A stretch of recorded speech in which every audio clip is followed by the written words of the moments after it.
টলিউডের superhit জুটি মা ও ছেলের জুটি শ্রাবন্তী এবং অভিমন্যু চট্টোপাধ্যায়। তবে ইন্ডাস্ট্রির বহু তরুণ অভিনেতার মাথা ঘুরিয়ে দেওয়ার মতো ক্ষমতা রাখলেও আসলে শ্রাবন্তী কিন্তু এক টিনেজার ছেলের মা।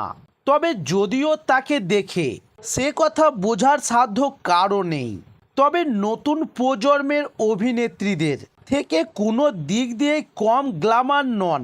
তবে খুব কম বয়স থেকেই ইন্ডাস্ট্রিতে অভিনয় করছেন শ্রাবন্তী চট্টোপাধ্যায়। তবে তেমনি কম বয়সেই প্রথম বিয়েও সেরে ফেলেছিলেন তিনি। তার জীবনে আসে ছেলে অভিমন্যু। তবে এরপরও 3টে বিয়ে টেকেনি, কিন্তু মায়ের সঙ্গ ছাড়েননি ছেলে।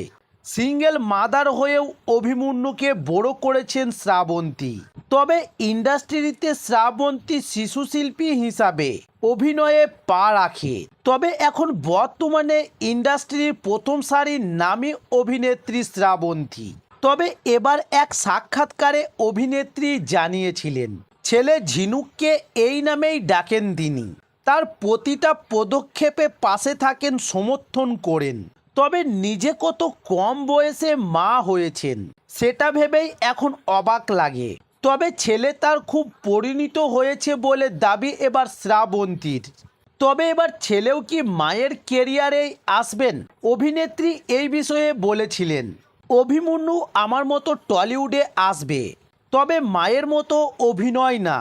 ঝিনুকের ইচ্ছা ক্যামেরার পিছনে কাজ করার, তাই কাজ শেখা শুরু করেছেন ঝিনুক। তবে এবার শ্রাবন্তীর মতে ঝিনুক এখন অনেকটাই ছোট, আগে পড়াশোনাটা শেষ করুক, তারপর টলিউডে আসবে ঝিনুক। তবে এর আগে অবশ্য পরিচালক শ্রীজাত বন্দ্যোপাধ্যায় মানব জমিন ছবির শুটিংয়ে প্রেমিকা দামিনী ঘোষকে নিয়ে এসেছিলেন অভিমন্যু এবং এসে পরিচালনার কাজ, ক্যামেরা, শট লক্ষ্য করেছিলেন সব কিছুই এক মনে। তবে ভবিষ্যতে পরিচালক হওয়ার জন্যই এই ছবি দিয়েই হাতে ঘড়ি হয়েছে অভিমন্যুর।